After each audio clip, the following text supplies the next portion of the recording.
ফরিদপুরের সদরপুরে ধর্ষকের বিচারের দাবিতে গ্রামবাসীর মানববন্ধন ও বিক্ষোভ। ফরিদপুর প্রতিনিধির পাঠানো তথ্যচিত্রে দেখুন বিস্তারিত।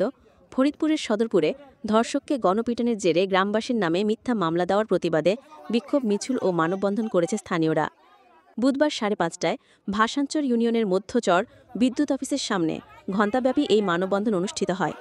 বক্তারা অভিযোগ করে জানান, মধ্যচর গ্রামের যুবলীগ নেতা ও বিতর্কিত সাবেক এমপি নিক্সন চৌধুরীর ঘনিষ্ঠ আলমগীর হোসেন দীর্ঘদিন ধরে নারীদের উত্ত্যক্ত করে আসছে। কেউ প্রতিবাদ করলে তিনি মিথ্যা মামলায় জড়িয়ে হয়রানি করতেন। মানববন্ধনে বক্তারা আলমগীরের দৃষ্টান্তমূলক শাস্তি দাবি করেন।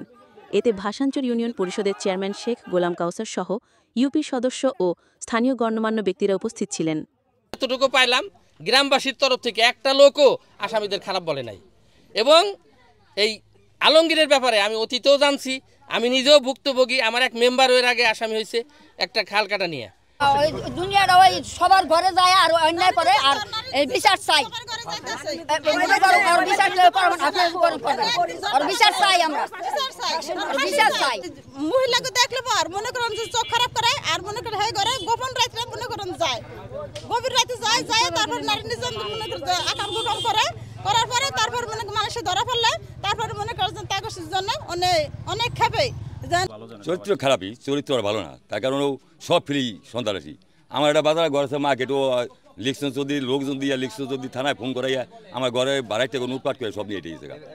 অচরিত্র খারাপ, ওই যে মেয়ে লোক ঘরে ঘরে যাইয়া তারপরে সে লুচামি করে, সে ধরে ধরে মারিয়া তারপরে সে মিকে সাক্ষী দেয় যে আমার ই করছে। ও অনেক খারাপ, কেউ ভালো কয় না। আমরা তো চিন্তায় থাকি, আমরা চিন্তায় থাকলে কি করবো, আমার কথা তো আর কেউ শোনে না। চিন্তায় থাকি যে ওই যে বৌজি থাহে ঘরে, পোলারা থাহে জায়গায় জায়গায় কামের কাজে থাহে, ওই তো পোলাভানরে উৎপাত করে বউগো, তাই হেসুমকে চিন্তা না। সবাই আছে বাবা, বৌদি সবাই আছে। তা আবার যদি এরকম করে তোর বাপা বিয়েও করব না, তার যদি আবার এরা গন্ডগোল করে তোর কি করবো, ওর দুনিয়া কোন গাছ করে যাওয়াই ভালো।